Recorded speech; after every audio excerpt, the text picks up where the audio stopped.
Què tal? Benvinguts i benvingudes a Veus que acompanyen, el videopodcast que vol reflexionar i de fet ho fa i també conversa al voltant de molts aspectes del tercer sector, del sector social.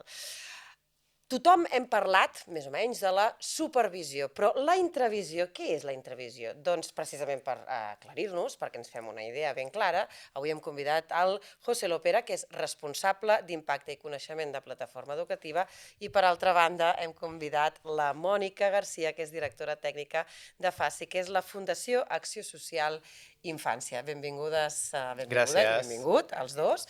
Jo trobo que la primera pregunta és indispensable. Què és això de la intravisió? En què consisteix? La intravisió és una metodologia que té per objectiu generar un espai de reflexió i d'acompanyament entre professionals de manera horitzontal. Aquesta és la diferència amb la supervisió. La supervisió és algú que té una visió per sobre teu, per això és extern. En canvi, la intravisió el que proposa és que totes som expertes, totes les professionals tenim un coneixement de la nostra experiència personal i professional i aquest bagatge es pot fer servir per acompanyar els equips, per aturar-nos una mica, per veure com estem, què ens està passant, reflexionem sobre el que fem i aprenem de manera col·lectiva. La Mònica et mira, va sentint. Com podem aplicar o com apliqueu aquesta intravisió?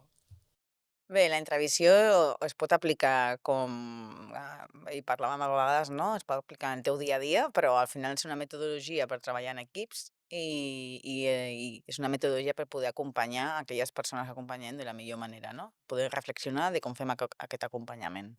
Però com ho plantegeu? A qui va adreçat? Sí, principalment al tercer sector, però com funciona aquesta metodologia?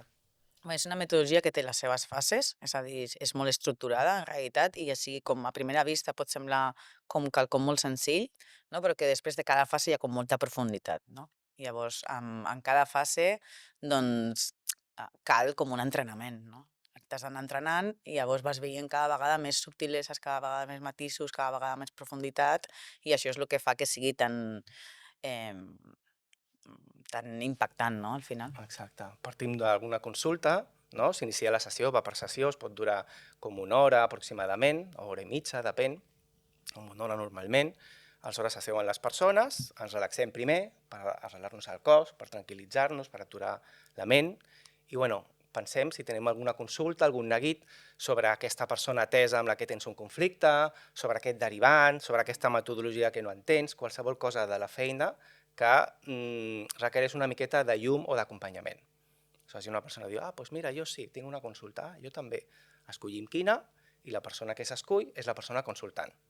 Aleshores, hi ha el rol de la persona consultant, hi ha el rol de la persona moderadora, facilitadora, i hi ha els rols de les expertes, que són altres companyes, igual que la persona que consulta i la facilitadora, que en aquell moment s'ofereixen a fer aquest rol. I aleshores, pum, s'inicia la sessió. I ja continua, no ens deixis així. S'inicia la sessió amb aquest grup de persones, Sí. que totes estan, perquè ens entenguem, al mateix nivell, Correcte. precisament per això participen de... Pot haver-hi diferents perfils professionals.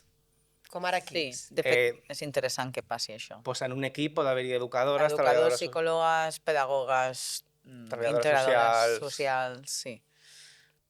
Però es parteix d'algun problema ja existent o és preferible anar prevenint? No, que normalment el primer que t'aboca, quan a tu et diu has de pensar en una situació, és que ja et ve a la ment la situació. Tu, encara que no hagis volgut ni pensar, potser, arribes allà i després d'haver fet aquests minuts de relaxació, d'haver-te col·locat allà, i és que et ve al cap. De fet, Sí. no ens ha passat mai que la gent no tingui temes, al revés, es barallen. Sí, hem d'escollir quin. Clar, hem d'escollir. Llavors, sí, això arriba fàcil perquè en realitat sempre a les feines sempre tenim algunes coses que volem millorar o que ens estan amoïnant, el que passa és que igual no ens aturem, però això quan et pots aturar a mirar-ho sorgeix. Aleshores, tot gira entorn a aquesta consulta que la persona fa, que potser al començament ni sap posar en paraules, és com m'explica què li ha passat. Aleshores, la persona facilitadora l'ajuda a formular-ho en forma de pregunta. Vale, com puc ajudar aquesta mare a que generem un bon vincle al servei, per exemple? Pam, pam, pam. I ho deixem allà, aquesta pregunta ens orientarà al llarg de tota la sessió. Aleshores, després que la persona s'ha explicat, les persones expertes que estaven observant li han de donar feedback de la comunicació no verbal. I això és com molt loco, molt inesperat, no? Per tant, a veure, José, Sí. la primera... M'estic imaginant un grup de persones que està no enrotllant o semicercle. Correcte, la semicercle, persona sí. que s'ha ofert, una de les que s'ha ofert Sí. al centre i que està exposant o que s'està plantejant aquesta pregunta però que l'està verbalitzant, Sí, la resta estan escoltant, però el primer que fan és fixar-se en la comunicació no verbal. Sí, perquè has tingut, o sigui, la persona que es posa en la situació ha tingut 5 minuts sencers de rellotge per poder exposar aquesta situació, no? I això ja ens col·loca en una situació en la qual no estem acostumades a parlar 5 minuts seguits I que d'una cosa, t'escoltin. situació i que t'escoltin. Això ja marca una gran diferència. I a més és que és una situació en la qual saps que ningú et pararà de parlar perquè tens els teus 5 minuts i els pots omplir o no. I això és molt important també, perquè els silencis estan permesos. No? I això també és una cosa que ens costa moltíssim de sostenir. No? Llavors ens veiem en aquella tessitura de voler omplir els 5 minuts. No? I això mica en mica et vas relaxant quan vas practicant i va marxant. Però clar, has tingut 5 minuts de poder escoltar i mirar, ja no mirar, sinó veure a la persona que tens davant. No? Llavors la segona fase, diguéssim, un cop has plantejat aquesta pregunta, llavors la fase B, com t'han vist les companyes, no? A nivell de comunicació no verbal. I això centra l'atenció en la persona. No? I poden dir, ostres, doncs he vist que fulanita quan parlava no sé què movia molt les cames. Quan parlava no sé què mirava així. I sembla una cosa com molt ingènua, diu, i què en traiem d'això? Però és bastant màgic a la persona com li arriba, perquè li ajuda a fer-se de mirall. A que aquest procés no només sigui abocar, sinó que sigui també escoltar-se amb ella mateixa. Clar. Quan tu dius, ostres, és que quan de sobte he vist que cada vegada que mencionaves qui sigui, baixaves el cap. No? I això la persona no està sent conscient, però tu des de fora, si estàs entrenada per veure aquestes coses, doncs li pots fer de mirall, no? I va, què vol dir per mi mirar cap avall, no? Perquè per a cadascú de nosaltres pot significar una cosa diferent, però la persona que està exposant pot començar a fer aquesta reflexió, no? Clar. Llavors, aquesta persona que està al centre i la resta acaben tenint les mateixes eines, no? Si es troben mai en una situació, sinó la mateixa similar, entenc. Bueno, i com els rols van canviant, Exacte. un dia sóc la persona que exposa, però un altre dia em col·locaré en un rol, i per això diuen rols, perquè em col·locaré en el rol d'experta, no? Va canviant. I vosaltres, a les primeres sessions, vosaltres quin és el vostre paper enmig de tot això? Vosaltres aneu, expliqueu, perquè tu pots explicar la metodologia i després has de fer una mica... No m'he acabat d'explicar les fases, no sé Sí, sí. Explico? Acaba d'explicar les fases, Vale. Sí, és que és una mica més llarg. Vale, doncs les expertes, després d'haver donat aquest feedback, també parlen de quin impacte emocional han sentit elles en el seu cos. I aleshores la facilitadora ha d'ajudar, bueno, però on ho sents, com era, quina part del cos, per posar emocions. Sobta molt que de vegades són les mateixes emocions o sensacions que estava tenint la persona que ha parlat i que de vegades ella mateixa no havia identificat. I les altres pot dir, ostres, jo sentia com una cosa aquí a la gola i la persona que ha parlat diu, hòstia, sí, era això el que estava sentint. Aleshores hi ha com aquest mirall emocional que és molt xulo. I també aquest entrenament de segurament cada vegada que hi hagi una situació que ressona semblant, el cos està sentint coses en la teva intervenció en el dia a dia, perquè no podem oblidar que fem una feina molt intensa i molt difícil acompanyant persones que tenen tota la seva trajectòria vital molt vulnerabilitzada. Llavors, encara que no ens adonem, l'impacte en el cos hi és. No? I amb aquest entrenament pots anar veient com, ostres, doncs jo quan me frustro la garganta, no? Clar, pots anar observant això. Sí, a la nostra cultura, com a professionals, hem rebut sempre l'encàrrec de que hem de desconnectar-nos de les emocions, perquè les emocions són una barrera per poder fer bé la feina. I la proposta de la intravisió és que les teves eines són les emocions.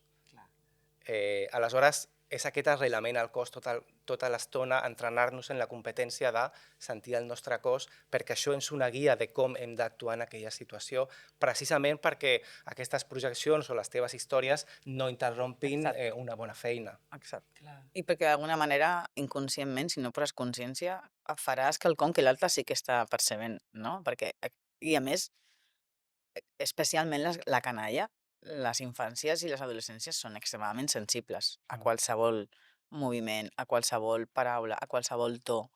És que t'oloren abans que tu ho sàpigues. No? Llavors és important estar entrenats amb això. Sí. Seguim amb les I fases. tant, i tant, no, i tant, Sí. sí. Aleshores, després que la persona ha explicat la seva situació, les expertes li han donat feedback de què han vist i elles com s'han sentit, tornem a la pregunta. I màgicament, de vegades, la pregunta canvia. En quin sentit canvia? Doncs, per exemple, ahir mateix vaig fer una intervenció i aleshores la pregunta que havia posat la persona que consultava, i li va costar una mica com trobar les paraules, va ser com puc ajudar a que aquesta mare s'impliqui en el servei. Un clàssic de pregunta. Sí. I aleshores, ella va explicar la situació, les altres van dir com se sentia, comunicació no verbal, fins aquí, com ja està, res més. I va dir, hòstia, aquesta pregunta no seria ben bé això, seria com puc ajudar que la mare estigui més tranquil·la. Algo ha passat. Sí. Ha pres una mica més de consciència, no? Bueno, i de sobte ja no és extrínseca la demanda, Clar. sinó és Com què faig jo? jo perquè ella estigui tranquil·la. I les expectatives, hi ha alguna cosa que s'està ja movent. Aleshores, la següent fase, les expertes parlen d'hipòtesis. Què pot estar passant? Falta la ressonància. La ressonància És com me emocional. siento jo, no? Sí. Anem bé. Anem bé. Doncs aleshores parlen de què pot estar passant, vale? I això també és interessant, doncs jo què sé, pot ser que aquesta mare no entengui bé l'encàrrec del servei, pot ser que aquesta mare estigui molt sola, pot ser que aquesta mare hem anat massa de pressa, per el que sigui. Les expertes pot ser, anem a obrir la mirada, perquè també estem acostumades a que ens diuen tinc aquest problema, què fem?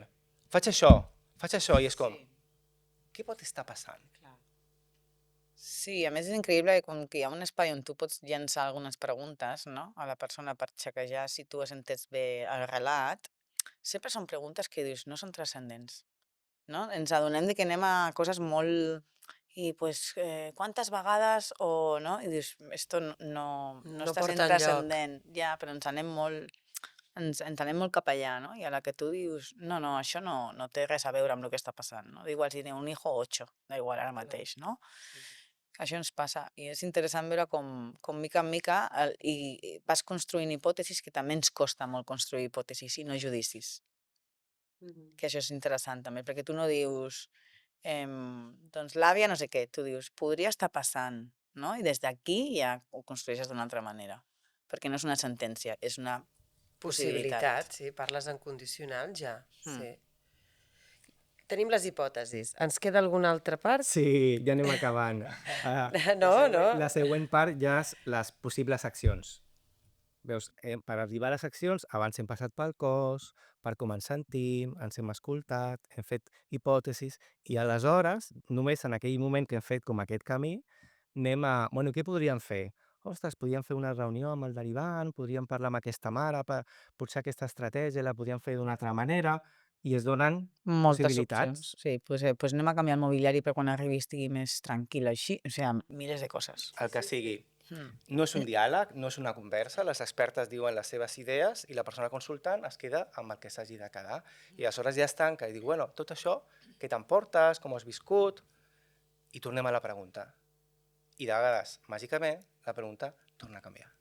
Per tercera vegada. Per tercera vegada. Sí. No sempre, no té De per què vegades canviar, pot estar bé que sigui la mateixa i està bé, però dona mostra de com va evolucionant aquest procés. Va, però jo he plantejat, imagina't, hem plantejat la pregunta de manera genèrica al principi perquè també costa molt obrir-se, i tots ens costa molt. Parlar de mi no és tan difícil, però parlar de mi de veritat, de dintre, no? Sobretot de mostrar aquestes flaqueses, això estem programats per... No, és el que tu deies, no parlem d'emocions, no ploro, no, plorar no d'allò. Llavors, després hem dit que ja introduïm el jo, el que puc fer jo, i ara on arribem? On arribi la persona en aquell moment. Per exemple, ahir la tercera formulació de la pregunta va ser com puc ajudar la mare a que se senti més compresa i acompanyada.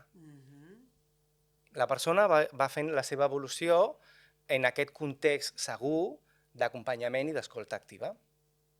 I quant temps dura aquest acompanyament? Bueno, la sessió, doncs això, 1 hora pot durar... Més o menys, sí, més o menys 1 hora. I després també, en aquesta part final, si la intervenció el que no fa és buscar solucions immediates. Clar. El que fa és que puguis revisar, no? El canvi de pregunta, de fet, ja va ser una revisió del meu rol com a professional en aquesta situació. Llavors, el que acostuma a passar és que hi ha coses, quan et diuen les expertes, han de justificar d'alguna manera, se senten com necessitat de justificar, no, això ja ho hem fet, això ja ho hem provat, però això no, i això que interessant, no? I com que no és una cosa que tu diguis, buah, esto me va dar el que parlàvem abans, no? No és que vingui a buscar recursos, sinó que et dona com aquesta possibilitat de veure d'una altra manera, no? I amb això ja la intervenció canviarà segur, perquè és Clar. que ja serà una altra manera d'intervenir, encara que tu no estiguis ni pensant en la intervenció. I en aquest procés, que sembla individual que fa la persona, en aquest espai d'acompanyament que ella evoluciona les seves reflexions, en realitat és un espai comú, perquè a totes ens està passant el mateix, o ens ha passat o ens passarà. I aleshores totes estem aprenent d'això i estem entrenant aquestes habilitats per després, en el dia a dia, quan tinguis davant la persona atesa, diguis, i el seu cos?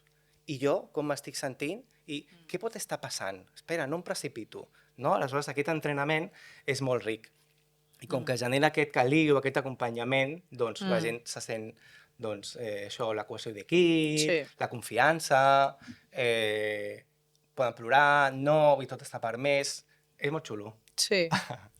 Llavors vosaltres sou qui us encarregueu de fer aquestes reunions, de proposar el projecte, però vosaltres us heu preparat prèviament i entenc que, lògicament, també teniu com unes conclusions. No sé si ho heu dut a terme o ho dueu al vostre dia a dia. La intravisió, vols dir? Sí, tu practiques, com Sí. es diu? Practicar intravisió, fer intravisió... Bueno, jo crec que al final és tenir com aquesta cosa al cap de que hi ha moltes maneres de veure, no? I d'estar més perceptiu, potser, no? Jo a la meva vida sí que tinc molt present la intravisió, la veritat. Hi ha èpoques que més i menys hi va molt lligat a com estic estressada, en realitat, i és així. I llavors, però sí que és una cosa que pots aplicar en el teu dia a dia, no? Perquè al final és escoltar en presència, donar l'espai, llegir corporalment què està passant, no oblidar-me que jo també sóc una persona que també té emocions i ja està aquí, amb això ja seria moltíssim, no? Això ho podem practicar cada dia a la nostra vida i en tots els entorns, no només en els del tercer sector, en equips professionals.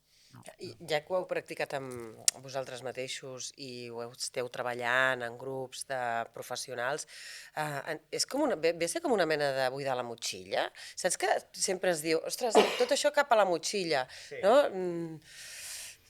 Hi ha una part d'això, d'aquest buidatge, perquè hi ha aquesta contenció, però va més enllà, perquè buidar la motxilla és com abocar i no necessàriament et fas responsable, o no Clar. necessàriament ho mires, Clar. o no necessàriament reflexiones.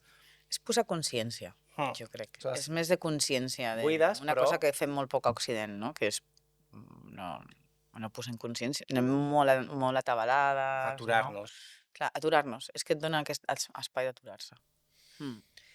Cada quan ho han de fer? Al principi els guieu i després ells ja sap cadascú quin rol ha de tenir, Exacte. aquests rols que van Es fa un rotant. entrenament Sí. de diverses sessions segons les necessitats de l'equip, fins que, bueno, al començament pues, la persona formadora fa el rol de moderadora, que és el més complicat, i quan la gent ja va agafant el rodatge, aleshores tothom va rotant tots els rols.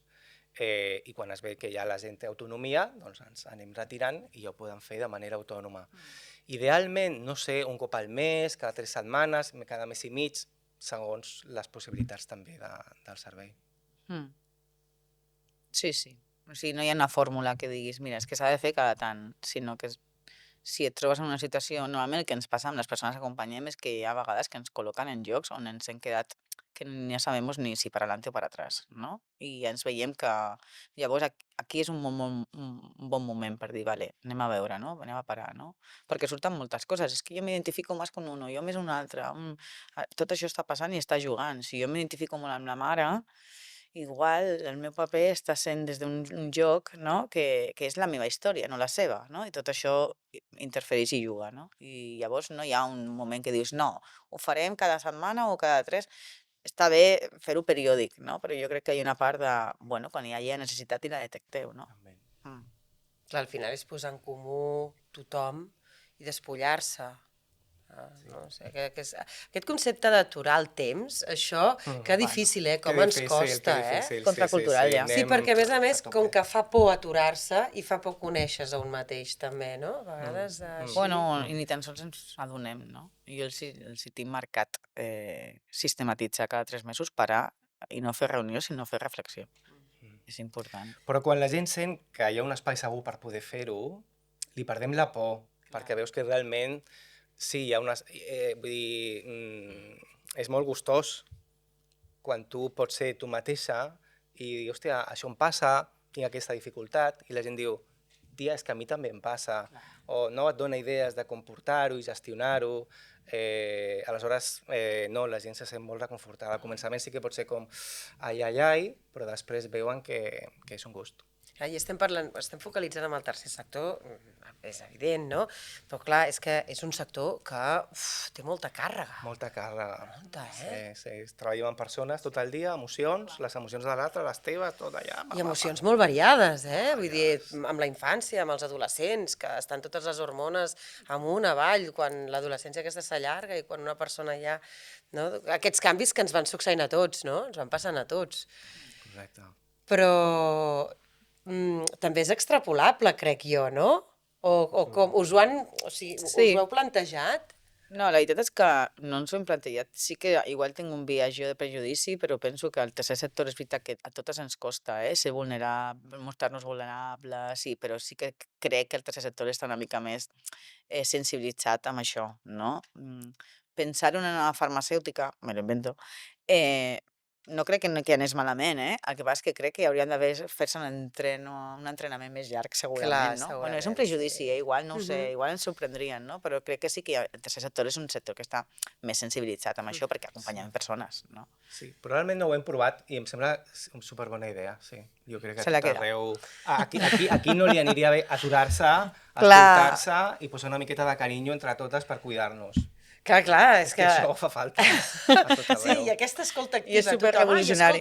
Escolta activa, no? O escolta un mateix. I al final es queda allà amb la paraula, però no aprofundeixes. I compartir... Abans no es deia 4 ulls veuen més que 2. És que és així. I després hi ha una cosa de la intel·ligència col·lectiva i el coneixement col·lectiu que és superpreciós en la entrevisió, perquè és això, avui l'experta, em col·loco jo d'experta i demà et col·loques tu i el que surt és el que deia José, no és una cosa individual de com quan vas a teràpia, per exemple, no? Que és una cosa que és individual, no? És que la entrevisió, la cosa única que té és que és una cosa comunitària i que es fa en equip i aporta molt, perquè aporta el valor de totes. Doncs escolta, moltíssimes gràcies, no tenim més temps, ens agradaria tenir-ne molt més, però gràcies Mònica, gràcies José per haver-nos explicat en què consisteix aquesta entrevisió, aquesta escolta i el fet de compartir i res, que continueu fent-ho i acompanyant a tants grups i posant aquest granet de sorra a la societat, sobretot principalment al tercer sector. Doncs moltes gràcies també a vosaltres i continuem, ens tornem a veure al proper capítol de Veus que acompanyen, una iniciativa de Plataforma Educativa.